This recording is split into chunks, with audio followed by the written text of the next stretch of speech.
Então, na aula passada, nós terminamos o tópico de árvores geradoras mínimas, né? Nós tínhamos visto dois algoritmos, primeiro o algoritmo de Prim, depois o algoritmo de Kruskal. E o tópico então que começamos hoje é esse relativo a caminhos mínimos em grafos, e nós vamos trabalhar com grafos orientados. Deixa eu só desligar o celular aqui. Então, ao longo dessa aula, G vai sempre denotar um grafo orientado, e cada aresta, digamos aresta UV, vai ter a ela associado um rótulo que nós podemos chamar de peso, ou de custo, ou de distância. Quando você olha para um desenho do grafo, a aresta geralmente é desenhada como um segmento de reta, e é muito natural se tratar a distância, o comprimento dessa aresta como sendo o peso, o custo associado a ela.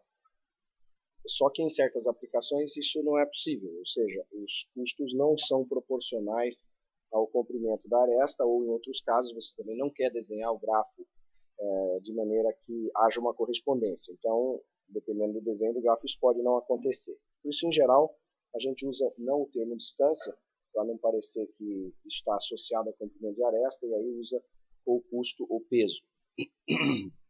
E quando nós falamos de caminho mínimo, nós falamos em minimizar a soma desses rótulos das arestas usadas no caminho. Então, podemos falar do caminho mais leve, se estivermos chamando o rótulo das arestas de peso, do caminho mais barato, se estivermos chamando de custo o rótulo da aresta. Ou simplesmente falamos o caminho mínimo. E para especificar qual é a função que a cada aresta associa a um peso, nós vamos usar então a notação GW, onde W é essa função que estabelece o peso de cada aresta. Então tem vários problemas que podem ser estudados. O primeiro deles é aquele em que você, tendo o grafo, você especifica dois vértices do grafo e pede o caminho mínimo entre eles. Pode ser que o caminho mínimo não seja único, e nesse caso você simplesmente quer um deles. Então, se você tiver mais de um caminho no grafo orientado, obedecendo a orientação das arestas, mais de um caminho que tenha o mesmo custo, qualquer um deles serve como resposta. Em certas aplicações você nem precisa saber qual é o caminho, você só quer o custo dele. Então, às vezes essa outra versão um pouquinho mais simples também aparece. Então, dados dois vértices S e P no grafo, com peso dado pela função W, nós queremos encontrar um caminho de peso mínimo de S até P. Uma outra forma de se determinar caminhos mínimos em grafo é quando você tem o grafo e apenas um vértice, e você quer encontrar para cada vértice V do grafo um caminho mínimo daquele vértice inicial até esse vértice V. Então esse é chamado o problema dos caminhos mínimos com mesma origem. E é curioso que esse segundo problema ele apresenta praticamente o mesmo grau de dificuldade que o primeiro, ou seja, os algoritmos que você utiliza para resolver o problema de caminho entre dois vértices acabam tendo a mesma complexidade dos algoritmos, dos melhores algoritmos, para você resolver o problema de origem única para todos os demais vértices.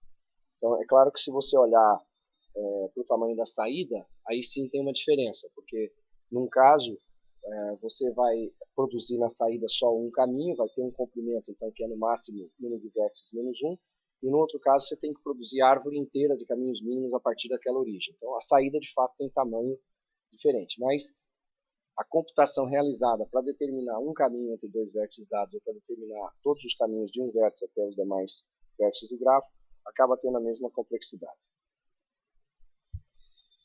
Existem outros problemas relativos a caminhos mínimos. Um deles é você também encontrar todos os caminhos mínimos entre qualquer par de vértices. Então, para todos os pares de vértices possíveis do grafo, você vai encontrar o custo do caminho mínimo. Muito bem. Nós vamos resolver esse problema através de um algoritmo que toma decisões baseadas em uma vez conhecido o caminho mínimo de uma certa porção, você quer estender para um caminho maior. Então, é importante para estabelecimento da corretude de vários dos algoritmos para a solução de problemas de caminhos mínimos, esse teorema que é o teorema da subestrutura ótima para problemas de caminhos mínimos.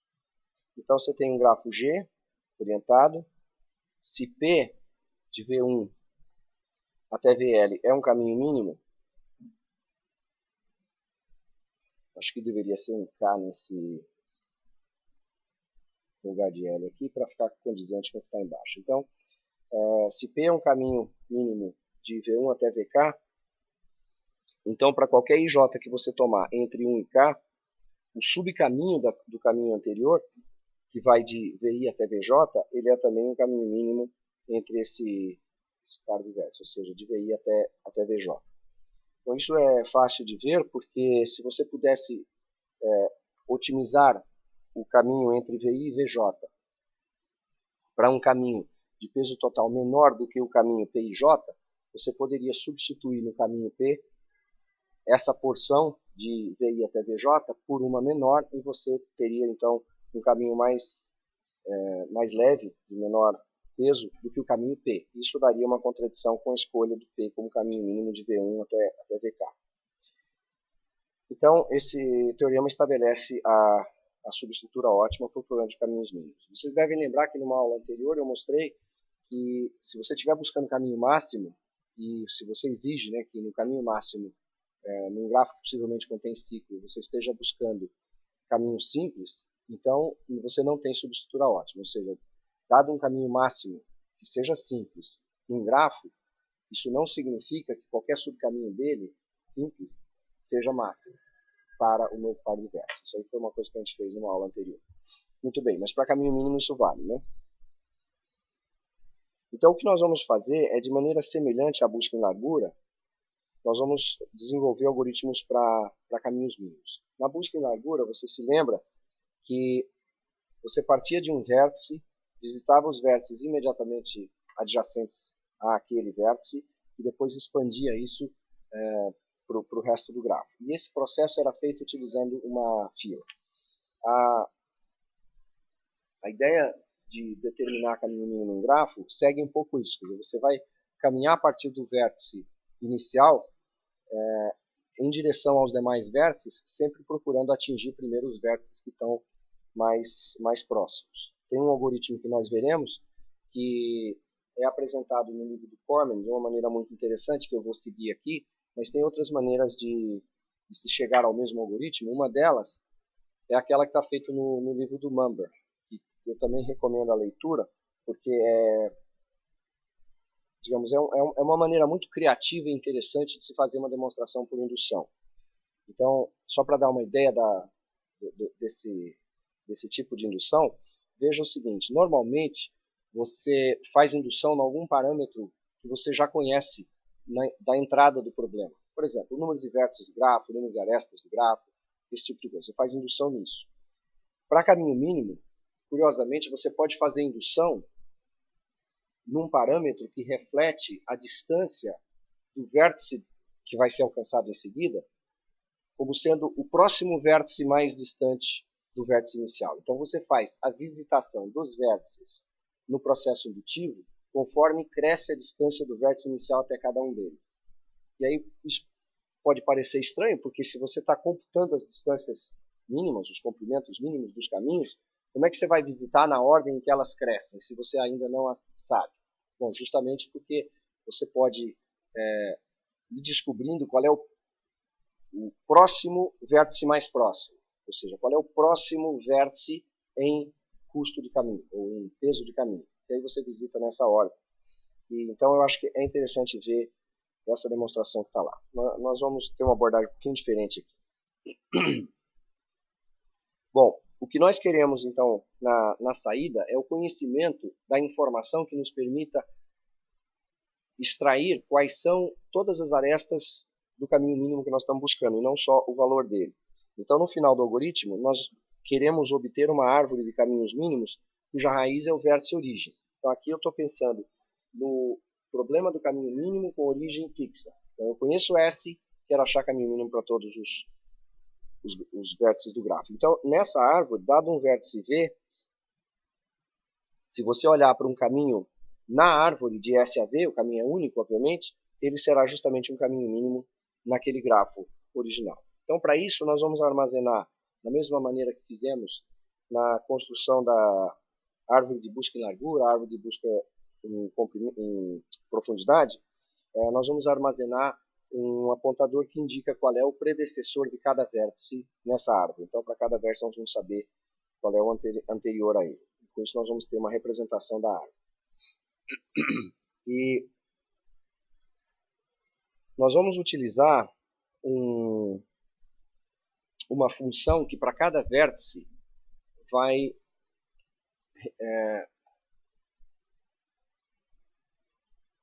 para cada vértice essa função vai armazenar e será dinamicamente atualizado uma estimativa do valor da distância real no grafo de um caminho mínimo do vértice inicial até o vértice em questão. Então, se você pega um vértice V no grafo, o que nós queremos mesmo determinar é a distância de S até V, ou seja, o comprimento do caminho, ou o peso do caminho. Mas, para isso, nós vamos utilizar, dinamicamente sendo atualizada, uma estimativa dada por essa função D, que estima esse valor que nós queremos computar, que é a distância real.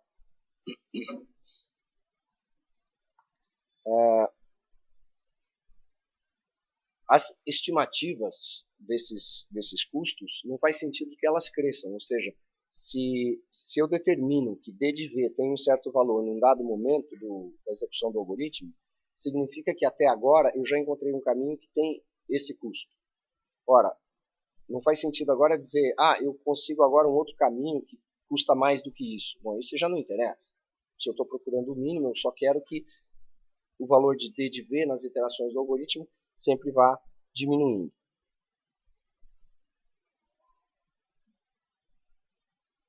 A função D, como ela pretende ser uma estimativa que sempre dá uma cota superior para o comprimento do caminho, ou seja, para o custo do caminho, ela vai sempre ser inicializada colocando-se em cada um dos vértices o valor infinito para a estimativa inicial, exceto para o vértice S, que recebe o valor zero, já que não tem custo para ir de S até S.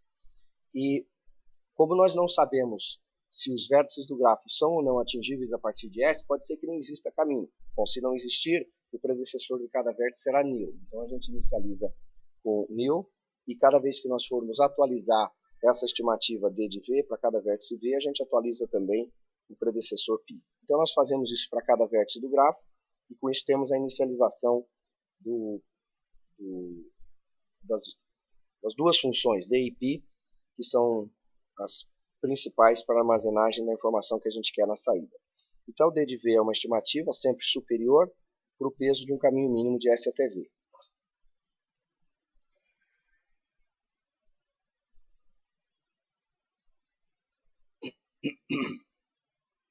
Qualquer atualização que seja feita em D de V significará que um caminho foi encontrado cujo peso é igual a esse valor. Então, é uma estimativa sempre feita de maneira real, no sentido que o caminho existe e a função π é a que vai estar permitindo que a gente recupere o caminho de fato que atinge aquele valor de peso. Então, nós vamos utilizar um mecanismo homogêneo para fazer um certo tipo de operação em vários algoritmos de caminhos mínimos que vão aparecer. E nós vamos chamar esse processo de um processo de relaxação. Vamos usar para isso uma função, vamos chamá-la de relax. E essa função então tem a seguinte finalidade. Suponha que eu estou olhando para uma aresta que liga os vértices de U até V. E suponha que D de U vale 5 e, por exemplo, D de V vale 9. Isso significa que existe um caminho que eu já sei, que está no grafo, que me permite ir de S até V com custo 9. Existe um outro caminho que me permite ir de S até U com custo 5, mas sabendo que tem uma aresta de custo 2 de U para V, eu consigo melhorar a estimativa do caminho mínimo de S até V para 7, porque basta passar por U, se até U é 5, mais 2 da aresta, entre eles 7. Se, porém, o custo para se chegar até V por um caminho já conhecido é menor do que a soma entre o custo do melhor caminho conhecido até U mais a aresta de U até V, então eu mantenho essa informação como eu já tinha antes. Bom, e esse procedimento, então, simplesmente verifica se o custo atual conhecido para a estimativa em V é maior do que fazê-lo via U, e se for, então a gente atualiza D de V para ser a soma de D de U mais o custo dessa aresta, e atualiza o predecessor de V, que podia ser outra coisa, certamente seria outra coisa nesse momento, e aí colocamos então o predecessor de V como sendo U. Então, esse procedimento relax ele vai ser usado em vários algoritmos e fará sempre essa função de atualizar, com base na informação conhecida a respeito de U e de uma aresta que o liga até V, atualização do custo do caminho até V. O processo de relaxação ele sempre vai ser feito atuando em todos os vértices adjacentes a um vértice que esteja sendo processado. Então, se nós estamos processando o vértice U, que tem caminho de custo 5 conhecido até agora, e ele tem vizinhos ligados a ele por arestas de custo 2, 1 e 20, cujos valores estimados até agora podem ser finitos ou não, digamos 9, 4, e esse aqui não tinha caminho conhecido até esse momento. Ao fazer a atualização, então, esses dois passam a receber um valor menor do que tinham antes. Já o vértice V2 permanece com 4, porque afinal de contas 4 é menor do que 5 mais 1. Tudo isso se faz aplicando simplesmente o relax para cada um dos vértices adjacentes ao vértice U. Muito bem. Então nós vamos ver 3 algoritmos, todos eles vão utilizar esse processo de relaxação e vão atuar em tipos de instâncias diferentes para problemas de caminhos mínimos. Então nós vamos olhar em separado quando o grafo G for acíclico, quando o grafo G não tem aresta de peso negativo, de jeito nenhum, ou quando o grafo tem aresta de peso negativo, mas não contém ciclo negativo. E os 3 algoritmos vão ser, um deles, uma aplicação de ordenação topológica, que a gente viu numa aula anterior, o segundo vai ser o algoritmo de Dijkstra, e o terceiro vai ser o algoritmo de Bellman-Ford. Os 3 vão usar esse procedimento relax. Então, vamos um por vez desses 3 tipos aí. Então, no primeiro caso, são grafos acíclicos. Bom, a gente lembra de uma aula anterior que sempre que você tem um grafo dirigido acíclico, é possível encontrar uma ordenação topológica para os seus vértices. Ou seja, é possível encontrar uma maneira de sequenciar os vértices numa linha horizontal, de tal modo que todas as arestas vão da esquerda para a direita. Certo? Isso é consequência do grafo ser acíclico, ou seja, não é necessário, não é possível que haja um grafo acíclico numa listagem adequada dos vértices com arestas da esquerda para a direita, que haja uma aresta de retorno, que isso daí formaria um ciclo. Bom, nós vimos mais de uma maneira de se construir uma ordenação topológica. Uma que eu gosto muito, não sei se eu falei essa aqui para vocês, é a seguinte. Dado um grafo acíclico, sempre existem vértices que têm grau de entrada 0, senão o grafo teria um ciclo. Então eu posso enfileirar todos os vértices de grau 0, e agora, retirando da fila, enquanto a fila não está vazia, eu listo esses vértices. Bom, como eles têm grau de entrada 0, eles podem ser listados em qualquer ordem. Então, na ordem que eles estiverem na fila, tá bom. Pega um vértice da fila, coloca na saída, e agora tem que processar os vizinhos. O processamento que você tem que fazer dos vizinhos é a aresta que existia desse vértice até os seus vizinhos vai ser apagada nesse momento. Bom, com isso, vértices que antes tinham grau de entrada positivo, porque tinha aresta chegando nele, pode agora ficar com grau de entrada 0, porque eu estou retirando a aresta que incidia nesses vértices. Se algum desses vértices que teve o seu grau de entrada decrementado passa a ter grau de entrada 0, esse vértice é colocado no final da fila. Com isso nós vamos listando os vértices. Esse é um algoritmo interessante, quer dizer, a demonstração de corretude dele pode ser feita facilmente por indução forte no número de vértices de grau de entrada 0. Então fica uma prova bem bonitinha e curta. Muito bem. Então, nós sabemos que Dado um grafo acíclico, é possível encontrar uma ordenação topológica para ele. Então, esse algoritmo, baseado em ordenação topológica, começa com uma entrada que é um grafo orientado, acíclico necessariamente, com a função peso nas arestas, função W, e na entrada também um vértice inicial S.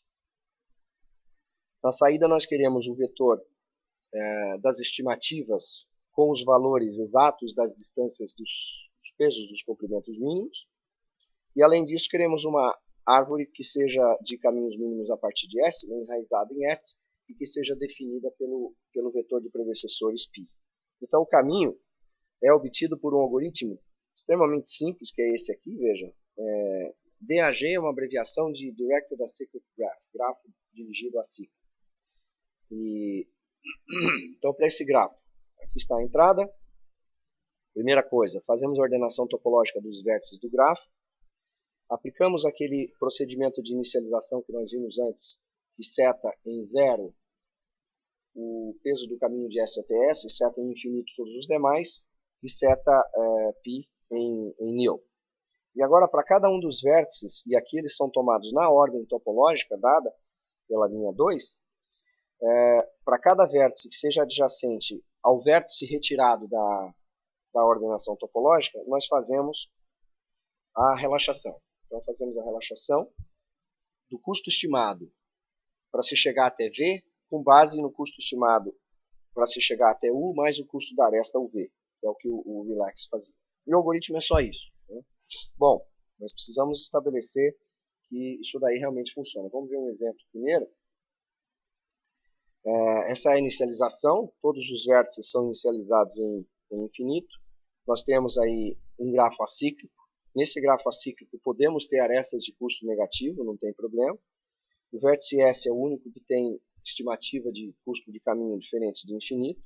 Então, nessa ordenação topológica, nós vamos processar os vértices da esquerda para a direita.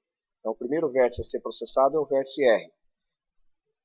Perceba, entretanto, que para o vértice R, o custo da melhor estimativa que nós temos no momento do processamento dele é infinito. Então, ele não vai trazer benefício de relaxação para os vértices aos quais ele tem aresta. Então, embora nós vamos processar o vértice R nesse momento, ele não traz benefício nenhum. Quer dizer, eu não consigo melhorar o custo, por exemplo, de T, porque o custo até R é infinito, o custo de T até T é infinito também. Então, o próximo processamento é o do vértice na ordenação topológica, o vértice S. Ele melhora, portanto, o custo para se chegar até o vértice T e o custo para se chegar até o vértice X, porque tem arestas de S até esses dois. E o custo é atualizado, então, como sendo o custo de S mais o custo das respectivas arestas. Então, por isso, até X agora a estimativa é 6 e até T a estimativa é 2. E isso é tudo que eu faço nessa primeira iteração. Agora, o próximo vértice da ordenação topológica é o vértice T. Para o vértice T, nós vamos atualizar os valores em Y e em Z, por causa das arestas de T até eles, e eles recebem, então, como estimativa a soma. Então, nesse momento, se eu parasse o algoritmo, eu só poderia dizer o seguinte: a melhor estimativa que eu tenho de custo para os vértices X, Y e Z são 6, 6 e 4. Eu não sei se tem caminho de menor peso do que esse. Mas na iteração seguinte, processando o vértice 6, o vértice X, desculpa, que tem custo 6, como essa aresta tem custo menos 1, o custo agora para se chegar em Y passa a ter a sua estimativa atualizada, antes era 5, então agora, antes era, perdão, 6, agora passa a ser 5, que é 6 menos 1. E a mesma coisa, Z, que nesse momento tem 4, quando eu fizer o processamento agora do Y, vai passar a ser 5 menos 2, por causa dessa aresta, que é 3, e por último o processamento do Z.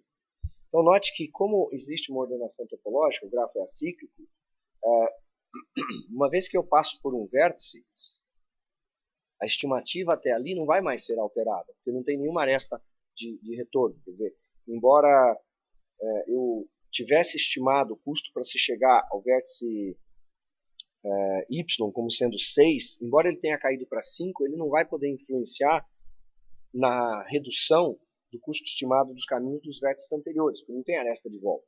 Então, toda vez que eu passo por um vértice, o custo do caminho já está determinado. Então, analisando complexidade desse algoritmo, a ordenação topológica, nós sabemos que é possível de se fazer por algoritmos diversos em tempo linear no tamanho do grafo, ou seja, número de vértices mais número de arestas. Essa inicialização ela atua nos vértices, então é tempo proporcional a número de vértices. E aqui nós estamos olhando para cada um dos vértices, portanto, custo proporcional ao número de vértices tem que aparecer, mas nós estamos olhando também para cada aresta do grafo, então o número de arestas aparece, e o trabalho realizado em cada iteração aí da linha 5 é O de 1, ou seja, é constante. Então, esse algoritmo trabalha em tempo V mais D. E para grafo, então, acíclico, essa seria a complexidade. Bom, por que esse algoritmo está certo? Por que ele está correto? Então, é possível se demonstrar a corretude de várias formas. Pode-se demonstrar a corretude, inclusive, por indução, especialmente neste caso, porque nós sabemos que o processamento de cada vértice finaliza a estimativa do peso do melhor caminho até aquele vértice. Mas nós vamos fazer essa demonstração através de alguns lemas e algumas observações, porque serão úteis na análise e corretude desse e de outros algoritmos que vão aparecer depois. As propriedades que nós vamos tratar aqui, elas poderão ser usadas na demonstração de corretude de outros algoritmos, desde que eles satisfaçam certas restrições. As restrições são as seguintes. A inicialização é feita através exatamente desse procedimento. Então, nós veremos outros algoritmos que inicializam estimativas de custos através desse procedimento aí, e para eles, possivelmente, a gente vai poder aplicar, então, essas propriedades aí que nós vamos desenvolver daqui a pouco. Além disso, esses algoritmos precisam utilizar duas funções que nós vamos dar esses mesmos nomes, mas esses valores, tanto de D em cada vértice V, quanto de π em cada vértice V, só pode ser modificado, e se for D de V, só pode ser, portanto, reduzido, através de uma chamada exatamente ao procedimento de relaxação que nós vimos. Então a ideia é a seguinte: se você quiser desenvolver um algoritmo e quiser usar como ferramentas o procedimento de inicialização que nós vimos e o procedimento de relaxação, as propriedades que nós veremos agora servem para você estabelecer a corretude do seu algoritmo. Muito bem.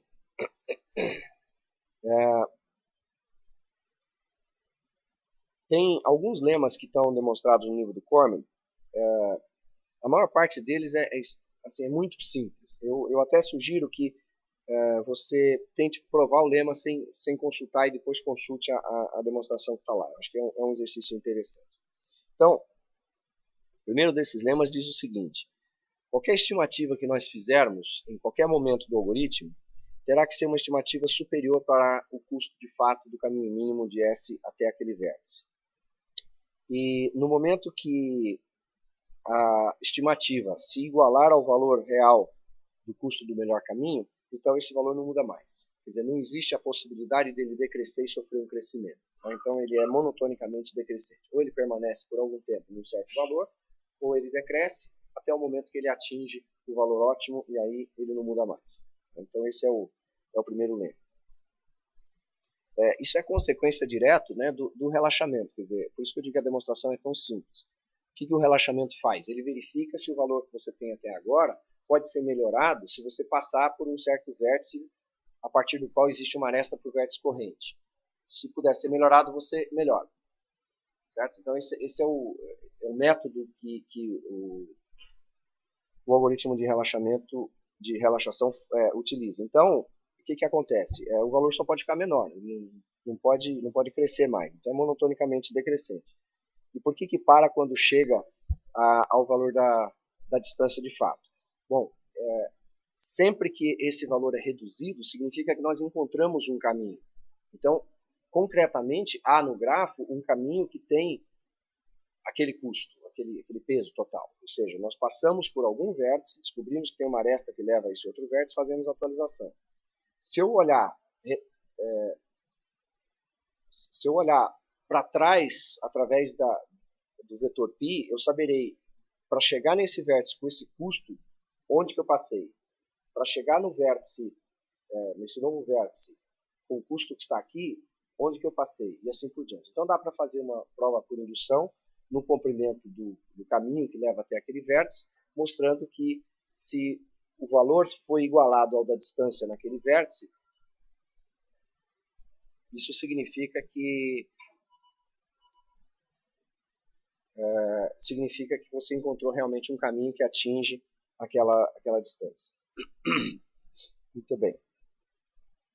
O outro lema é talvez ainda mais simples, que é o seguinte, né? Se não existe um caminho ligando o vértice S até o vértice V, isso significa que logo após a inicialização, dV recebeu o infinito e eu não encontrei nenhum vértice através do qual eu pudesse fazer uma relaxação. Então, isso significa que o valor d de V, quando não existe o caminho, é infinito. Bom, mas se não existe o caminho, digamos, o comprimento do melhor caminho é infinito, porque não tem caminho. Certo? Então esse lema também é bastante simples. Muito bem, um outro lema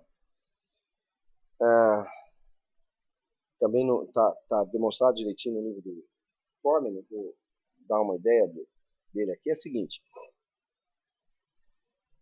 Suponha que P seja um caminho que você sabe que é mínimo, de S até V.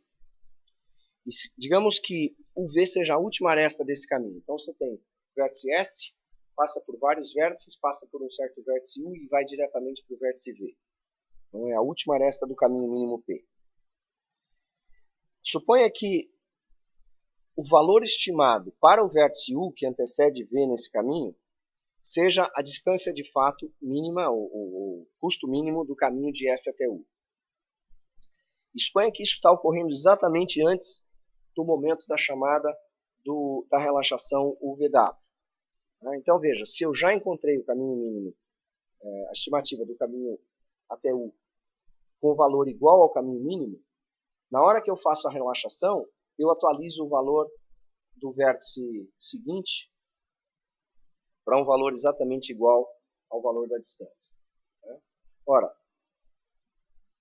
se o caminho mínimo que eu tenho de S até U tem por custo exatamente o valor que eu estimo até esse momento, como no momento da relaxação eu vou atualizar o custo de V como sendo esse custo até U mais o custo dessa aresta, o comprimento que eu vou obter como estimativa para o caminho mínimo de S até V, que é o valor que eu vou agora escrever no vértice V, ele é precisamente o custo do caminho P, porque o custo do caminho P é o custo do caminho P de S até U, mais o custo da aresta UV, que é exatamente isso então que a relaxação faz. Ou seja, o que esse lema está dizendo é, se eu tiver obtido o valor correto do caminho mínimo até um certo ponto, a aplicação de uma relaxação desse vértice até o vértice seguinte, quando o caminho mínimo até o vértice seguinte de fato passa por aqui, vai significar que o caminho mínimo até aquele vértice terá sido encontrado.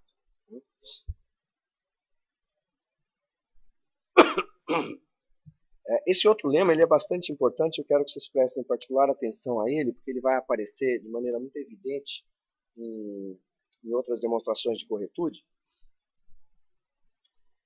Ele tem a ver com a ordem das relaxações que são aplicadas aos vértices que fazem parte de um caminho mínimo. Então, suponha que P é um caminho mínimo do vértice S até o vértice VK. Então, vamos dizer que seja do vértice V0, que é o S, até VK. E deixa eu fazer uma correção aqui. Isso aqui é V0. Suponha agora que na execução de um algoritmo que determina caminhos mínimos, ocorrem as relaxações das arestas V0, V1 antes da relaxação da aresta V1, V2, antes da relaxação da aresta, etc., VK-1, VK. Então, não precisam ser consecutivas, mas precisam ser nessa ordem. Então, se as relaxações ocorrem nessa ordem, por causa do lema anterior, que nos diz que se eu já tenho o caminho mínimo determinado, o comprimento do caminho mínimo determinado até um vértice U, e se existe um caminho mínimo até V que passa por U e usa a aresta em V, então a relaxação vai atualizar corretamente a estimativa do comprimento do caminho mínimo até V com base no conhecimento do custo do caminho mínimo até U. Então, se eu aplico isso iteradamente de V1 até VK, eu obtenho que, dada a relaxação nessa ordem, o último vértice vai ter valor estimado igual, de fato, ao custo do caminho mínimo de S até VK. Então, veja, quando eu precisar demonstrar a corretude de um algoritmo e eu puder verificar que, dado um caminho mínimo, esse algoritmo vai fazer a relaxação das arestas desse caminho na ordem que elas aparecem no caminho, então, de fato, o valor estimado vai ser igual ao valor correto do caminho mínimo para o último vértice dessa sequência. Então, esse lema vai aparecer de novo, aplicado à prova de corretude de outros algoritmos. Bom, mas nós tínhamos interrompido para fazer essa análise de propriedades no momento que nós íamos falar sobre a corretude do algoritmo de caminho mínimo para grafos acíclicos. Então, vamos ver.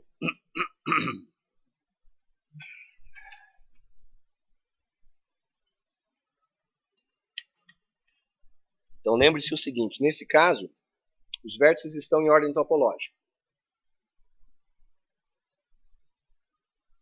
Dado um caminho mínimo P, de um certo vértice V0 até o vértice VK, se esse é um caminho do grafo, e os vértices do grafo estão dispostos em ordenação topológica, e nós estamos processando os vértices justamente na ordem topológica, ou seja, da esquerda para a direita, como a gente desenhou antes, então, a visitação dos vértices e a relaxação correspondente a cada uma das arestas vai ser feita justamente na ordem do início da ordenação topológica para o final da ordenação topológica. Então, em particular, para as arestas de um caminho mínimo, justamente o processamento por relaxação da aresta V0, V1 vai ser feito antes do processamento da aresta V1, V2, porque na ordem topológica o V0 tem que aparecer antes do V1, já que existe uma aresta de V0 até V1 e assim por diante. Então, essa é a ordem em que serão feitas as relaxações. Portanto, pelo lema que nós acabamos de ver aqui, que é o 2416, esse último, o algoritmo vai computar corretamente a distância até o vértice V que esteja no final de um caminho qualquer desses, né?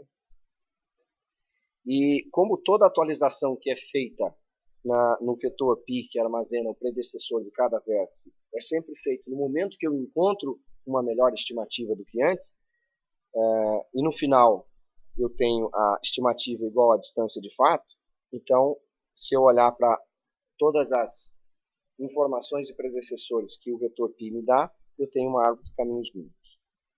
Então, isso estabelece a corretude desse algoritmo. Nós dissemos que íamos tratar três situações. Então, a primeira é quando o grafo é acíclico. Então, para grafo acíclico, nem importa se existem arestas de custo negativo ou não. Quando o grafo é um grafo que pode conter ciclo, se ele tiver arestas de custo negativo, a coisa pode ficar um pouco mais complicada. Aliás, bem mais complicada. Por quê?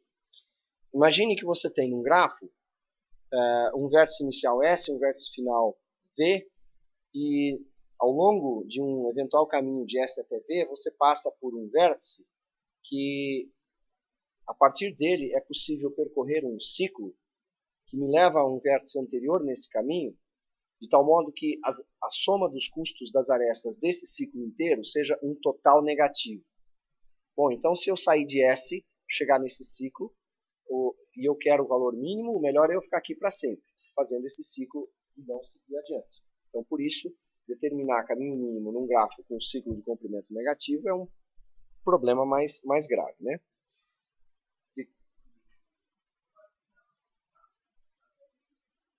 Não, trabalhar com grafo orientado é porque ele é, digamos, mais restritivo do que um grafo não orientado. Se você tiver um grafo não orientado e você quiser achar caminho mínimo nele, você pode simplesmente substituir cada aresta por um par de arestas bidirecionais, né? De U para V e outra de V para U, com o mesmo custo que tinha antes. Certo? E aí você resolve nesse grafo daí usando esse algoritmo que nós vamos ver aqui, desde que não haja arestas negativas. Certo? Então, o fato de estarmos trabalhando com grafo orientado é porque isso é mais restritivo. Se eu tenho um caminho de U para V, num grafo dirigido, eu não necessariamente tenho um caminho de V para U. Só se o grafo contiver ciclo. Então, conhecendo esse algoritmo que nós vamos ver agora, que trabalha com grafo orientado, você poderia trabalhar num grafo orientado desde que ele não contivesse aresta negativa. Muito bem. Então, um grafo orientado sem arestas de peso negativo, um vértice inicial S, o algoritmo de Dijkstra devolverá para cada vértice V o peso de um caminho mínimo de S até V, e uma árvore de caminhos mínimos também será dada pela informação do vetor de predecessores. De tal forma que nessa árvore, se você pegar o caminho de S até V, ele sempre será um caminho mínimo de S até V no gráfico original com peso.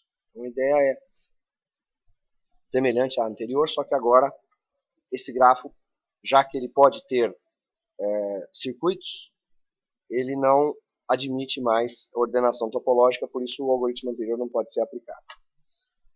E o algoritmo de Dijkstra é justamente aquele que eu falei que é interessante vocês verem a demonstração por indução dele no livro do Mumber, né? Ele essencialmente faz o seguinte, ele encontra o caminho mínimo de S até o vértice mais próximo de S em custo de caminho. Tá? E não mais próximo em S por aresta. E pode ser que ele encontre o primeiro vértice imediatamente adjacente a S e o próximo vértice cujo caminho mínimo ele encontra não necessariamente é um vértice adjacente a S. Pode ser um vértice adjacente ao vértice que ele acabou de encontrar um caminho mínimo. E, na verdade, um vértice imediatamente adjacente a S pode ter um caminho mínimo que não usa a aresta que vai de S até ele. Então, o avanço do algoritmo de Dijkstra é na ordem em que os comprimentos dos caminhos vão crescendo. Bom, como é que ele trabalha então? Novamente ele utiliza a inicialização que nós falávamos e utiliza a relaxação que a gente viu antes. Nós vamos utilizar um conjunto S maiúsculo que tem apenas a finalidade de nos ajudar a fazer a análise desse algoritmo. Para a descrição e funcionamento do algoritmo, tudo que nós precisamos é terminar com os valores corretos do vetor D de V para todo V e do vetor π de V para todo V. Desculpa. Mas esse conjunto S ele vai servir para que nós, digamos, acumulemos quais são os vértices até os quais os caminhos mínimos já foram determinados, porque isso daí, na hora da gente analisar o algoritmo, fica bem mais simples. Então, esse conjunto S é inicializado em vazio, todos os vértices do grafo são colocados numa fila de prioridades. Essa é justamente a fila de prioridades que vai determinar a ordem de visitação dos vértices. Veja que no caso do algoritmo anterior, era a ordem dos vértices da ordenação topológica. Então, se você disser que a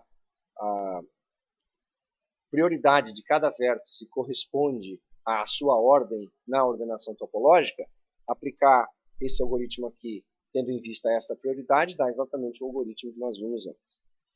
Então, enquanto existem vértices ainda na fila, nós vamos extrair da fila aquele que tenha menor prioridade. Vamos chamar de U esse vértice. Eu vou considerar aqui para U o problema já está resolvido, então eu vou colocar o vértice U no conjunto S, dizendo esse daí já foi, não tem mais que fazer nada. E agora, para cada vértice V que seja adjacente ao vértice U, nós vamos fazer a relaxação. Então o algoritmo é só esse. Enfilera todos os vértices. Agora vai nessa fila e extrai o mínimo, e aqui é o mínimo com relação ao valor daquele vetor D que nós estamos calculando.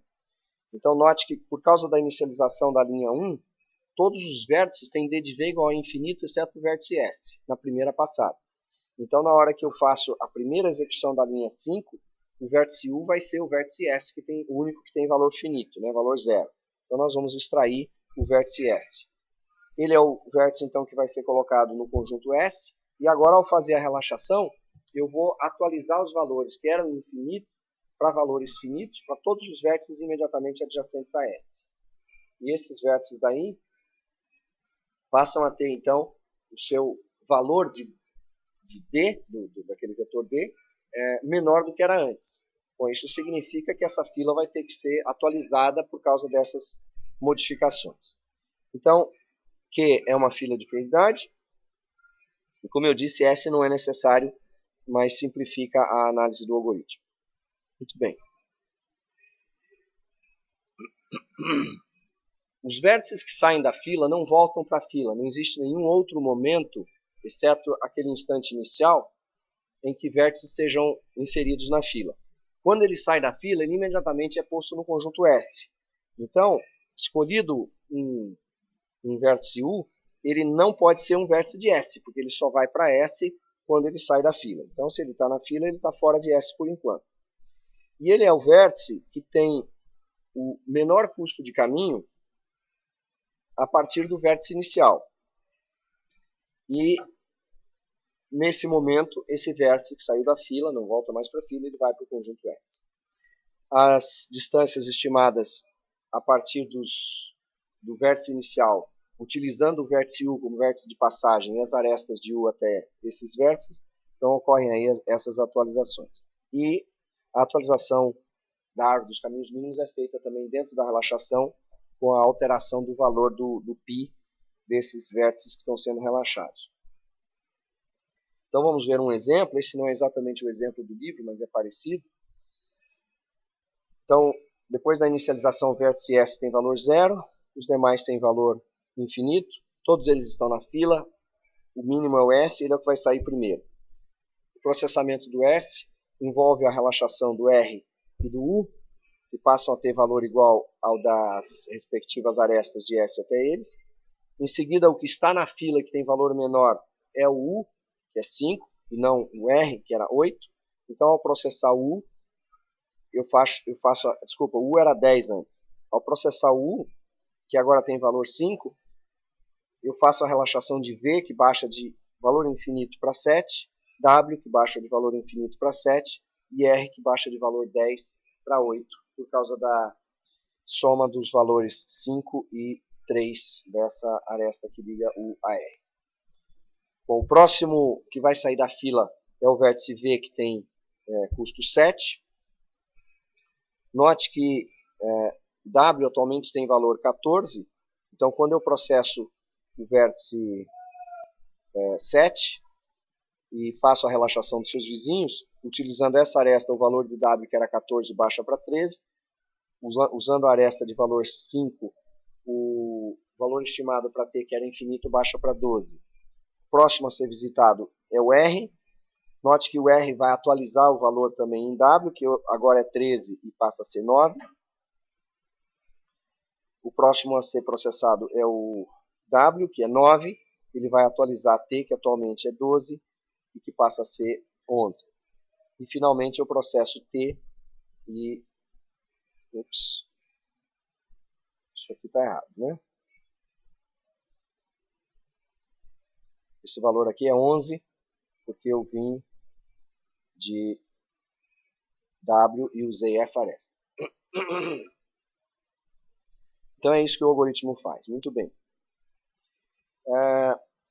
Para provar a corretude desse algoritmo, nós precisamos provar que quando o algoritmo para, o valor estimado da distância em cada um dos vértices do grafo é exatamente o valor do custo de um caminho mínimo para todo vértice, e que realmente π define uma árvore de caminhos mínimos.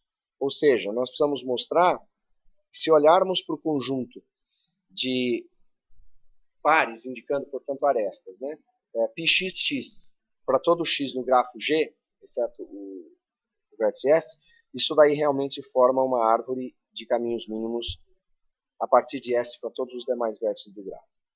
Então isso é o que a gente precisa provar para estabelecer a corretude. Então, vamos olhar para o algoritmo novamente, só para lembrar. Nesse laço nós fazemos a relaxação de cada uma das arestas. Nessa linha, nós fazemos a extração de mínimo. Então, existe aí um processamento de fila que tem que acontecer, que é de uma fila de prioridades. E existe essa operação explícita na linha 5, mas existe uma operação implícita na linha 8. Porque na relaxação, como eu estou alterando o valor estimado do caminho de custo mínimo até o vértice V, dependendo da implementação da fila de prioridade, a posição de V nela vai mudar. Muito bem. Alguns invariantes simples que podem ser verificados para o algoritmo de Dijkstra são os seguintes. Olhando para cada iteração na linha 4. Então, qual que é a linha 4? A linha 4 é essa aqui. Então, a cada vez que eu vou verificar na fila qual é o próximo menor elemento, valem as seguintes propriedades. Se o custo de um caminho estimado até um certo vértice x ficou finito, significa que existe algum vértice, denotado por π de x, que é o seu antecessor, que ocasionou a redução do valor estimado do custo do caminho mínimo até o vértice x. Ou seja, π de x está definido. Bom, se π de x está definido é porque eu passei por ele. Bom, se eu passei por ele, eu tirei da fila. Mas tirando da fila, imediatamente eu coloco no conjunto S. Então, o vértice π de x está em S. Então, esse é um invariante fácil de verificar. Um outro que é fácil de verificar é o seguinte. Se nós olharmos para a sequência, começando no vértice S, terminando no vértice X, que caminha, eu vou pensar agora da direita para a esquerda, que caminha para chegar em X a partir de π de X, para chegar em π de X a partir de π de X, e assim por diante, eventualmente S. Isso daqui, então, define um caminho mínimo de S até X. Bom, a demonstração disso pode ser feita por indução no comprimento desse caminho, mas eu acho que é bastante óbvio, né? Porque se eu fiz uma definição de valor para π de x, é porque eu consigo chegar em x a partir do vértice π de x por uma aresta. E a atualização que eu fiz do valor d de x, quando eu fiz a relaxação a partir de π de x, essa atualização foi devida à soma de d de π de x com a aresta π de xx. Então, essa atualização feita aqui é resultado do processamento exatamente do vértice π de x. É um vértice a partir do qual tem uma aresta que chega lá e que foi responsável pelo estabelecimento do valor d de x nesse vértice. Então, fazendo o argumento indutivo para trás nessa sequência, a gente vê que isso é um caminho de fato de S até X, e o peso desse caminho é, iteradamente olhando, né, o valor acumulado do percurso de S até lá, somando o custo dessas arestas. Então, esses são invariantes interessantes que a gente vai utilizar. Bom, outros invariantes. O valor de d de x ele é sempre maior ou igual do que a distância de fato. Tá? Isso, de certo modo, a gente já tinha discutido antes. Né? Por que isso é verdade? Bom, se o valor para se chegar em d de x, se o valor d de x para se chegar em x foi estabelecido porque eu passei no processamento por algum vértice cujo valor de d dele foi responsável pela atualização do valor de d em x, então existe uma aresta que liga esses dois vértices e, olhando isso desde S, isso me dá um caminho efetivo que eu posso percorrer para chegar de S até aqui. Bom, então isso é um caminho no gráfico. Mas é um caminho no gráfico com um certo custo. O custo desse caminho é d de x. Mas o caminho mínimo tem que ter custo menor ou igual do que o custo de qualquer outro caminho. Então, por isso, o custo do caminho mínimo de S até x é menor ou igual do que o custo estimado até agora. Outro invariante, essa família de arestas formam de fato uma árvore e, na verdade, enraizada em S. Que mais? Se eu tomo um vértice que já foi processado, x, e tomo um vértice que ainda não foi processado, y, o valor estimado para y poderá decrescer quando eu fizer o processamento de x, ou seja, depois que eu disser, agora encontrei um caminho de S até Y que passa por X. Então, nesse momento, eu posso atualizar d de Y, através da relaxação, exatamente para o valor dy mais w de xy, se esse valor dx mais w de xy for melhor do que o valor que eu tenho para... Espera aí, deixa eu ver se eu falei a coisa certa, só um minuto.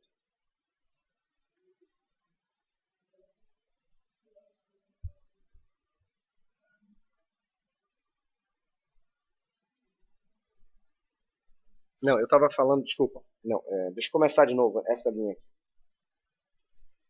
Olha para um vértice x que já foi processado. Bom, se o vértice x já foi processado, suponhamos que existe uma aresta que vai de x até y. Bom, no momento que eu processei x, eu fiz a relaxação referente a todas as suas arestas, então eu fiz a relaxação em cima do vértice y. Então eu calculei dy, tendo em vista a possibilidade de um caminho que chega a y passando por x. Tá certo? Bom, então, o valor em dy pode ter sido atualizado ou não. Se ele foi atualizado, então dy é igual a dx mais o custo da aresta xy, que é a igualdade dessa desigualdade inestrita aí. Entretanto, pode ser que ao processar x e fazer a relaxação de y, eu não tenha conseguido reduzir o valor de dy, porque eu já tinha um outro caminho que dava um valor menor. Bom, então isso mostra que ou dy é igual ou dy é menor do que dx mais w de xy. Que é basicamente essa explicação aqui, né? Quer dizer, quando foi feita a relaxação em x para o vértice y, o valor de dy pode ou não ter sido reduzido, portanto ele é menor ou igual do que essa soma.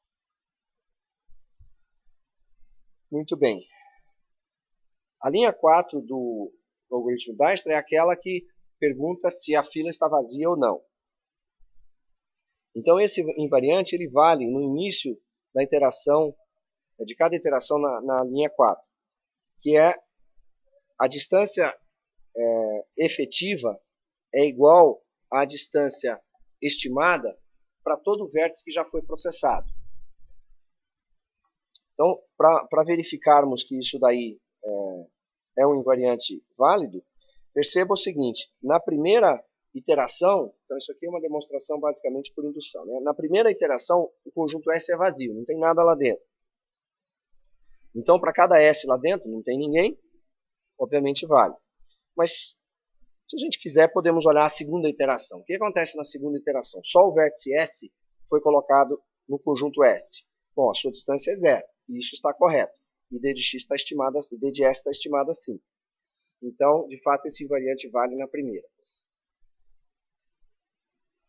Mas o que acontece a partir desse momento? Bom, nós atualizamos para cada vértice que é retirado da fila e fazemos a relaxação, melhorando tanto quanto possível para cada outro vértice.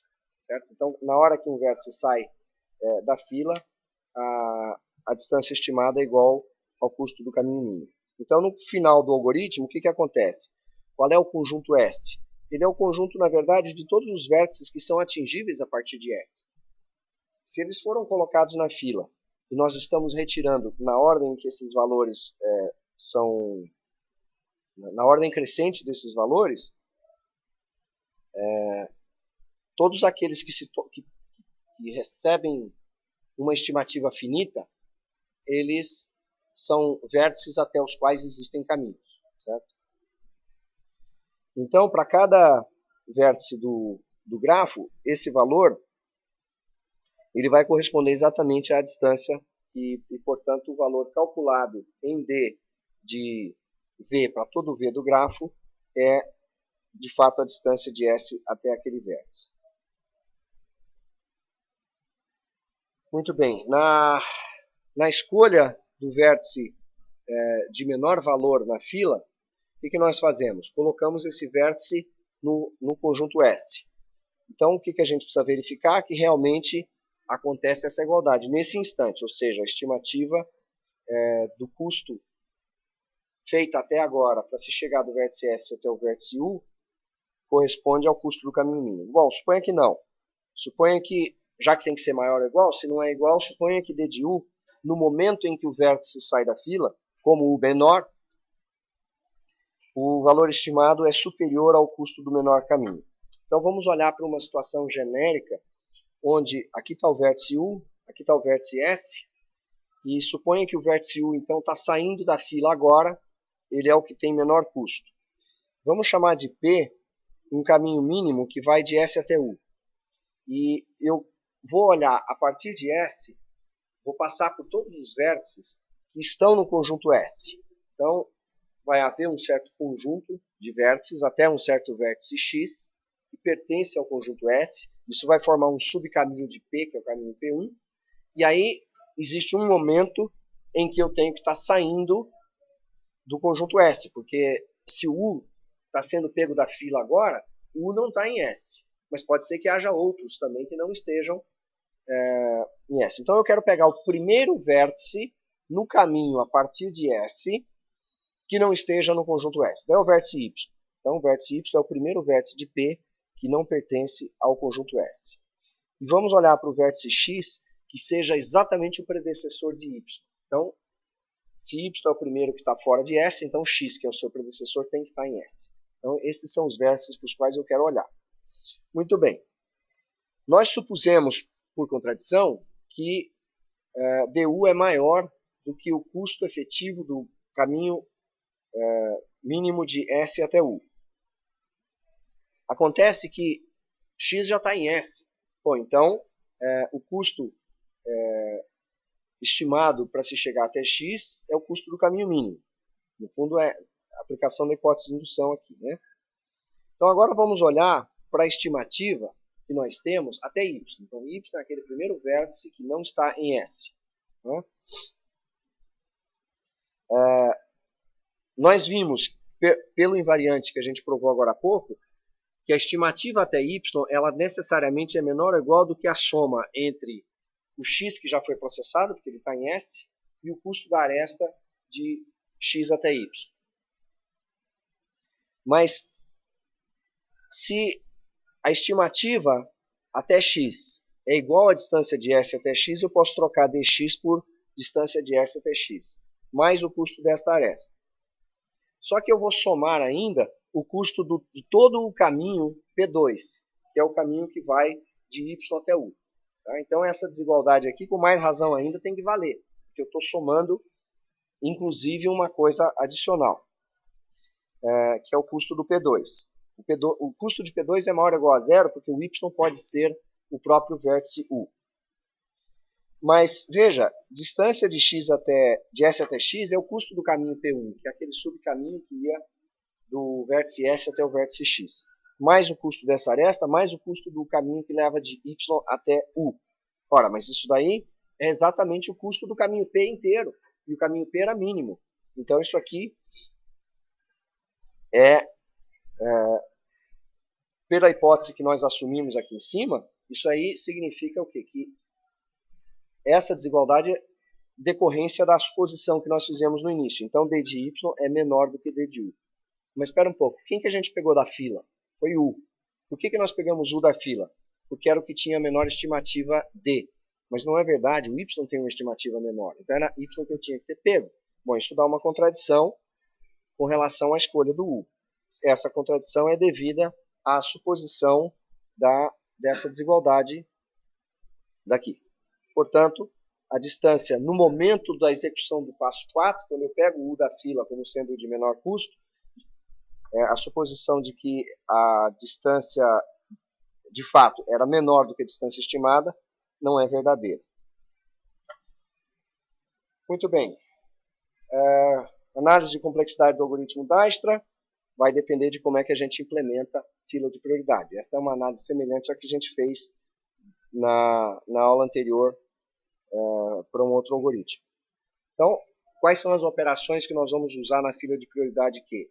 Bom, implicitamente existe uma inserção na linha 3, quando a gente faz a inicialização, tem a extração mínimo, que é explícita, e tem o decréscimo de chave, que é implícito na relaxação, porque eu estou alterando o valor da estimativa. Bom, quantas vezes nós extraímos o mínimo? O número de vértices vezes, porque cada vértice é extraído uma única vez. Um vértice ele é introduzido no conjunto S, quando ele sai da fila, uma vez. E cada aresta é examinada no máximo uma vez, que é na hora que a gente vai fazer a relaxação. Então, são executadas no máximo número de aresta operações do tipo redução de chave. Então, inserções são V vezes, extração de mínimo V vezes, decréscimo de chave E vezes. Então, são V chamadas de extração de mínimo e de inserção e E chamadas de decréscimo de chave. Mas o que nós sabemos sobre fila de prioridade? Bom, primeiro que se eu implementar uma fila de prioridade da forma mais simples possível, né, como meramente um vetor, de forma que na posição V do vetor seja colocado o valor de D de V, quando eu quero fazer a inserção e o decréscimo de chave, eu gasto tempo 1. Eu simplesmente vou lá e coloco um valor, é uma atribuição só. Mas o processo de extração envolve percorrer o vetor inteiro procurando o mínimo.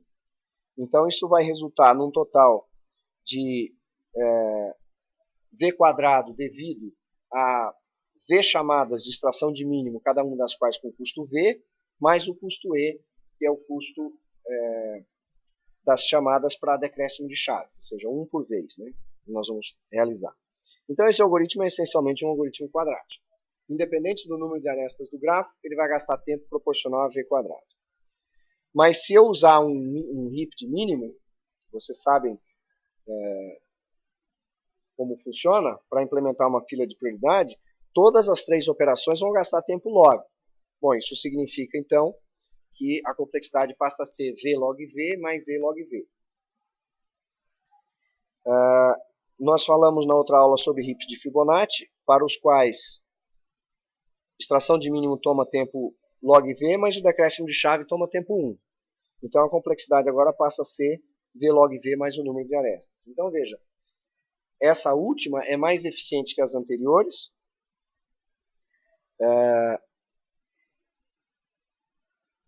Exceto no caso em que o grafo é um grafo não denso, ou seja, se o número de arestas é da ordem de V, então aí tanto faz utilizar qualquer um desses dois. Certo? Então, o que nós vimos até agora, né? Dado um grafo acíclico, eu posso fazer a ordenação topológica dele e olhar para os vértices fazendo a relaxação na ordem da ordenação topológica. Se o grafo tem ciclo, mas não tem aresta negativa, então eu uso o algoritmo de Dijkstra, que encontra todos os caminhos mínimos a partir de um vértice dado e produz a árvore de caminhos mínimos. E essa é a complexidade. Qual é a outra categoria de problemas que precisa ser visto? Quando nós temos arestas ou temos ciclos de peso negativo. Isso nós vamos fazer então na próxima aula. Espero que tenha menos barulho lá fora, para eu não ter que falar tão alto. Eu dou aula hoje às 4, então se eu acabar com a minha voz, eu não vou conseguir. Se alguém chegou depois do início da aula e não preencheu a avaliação docente, eu gostaria de pedir que pegue o formulário aqui para fazer o preenchimento. Tá? Obrigado.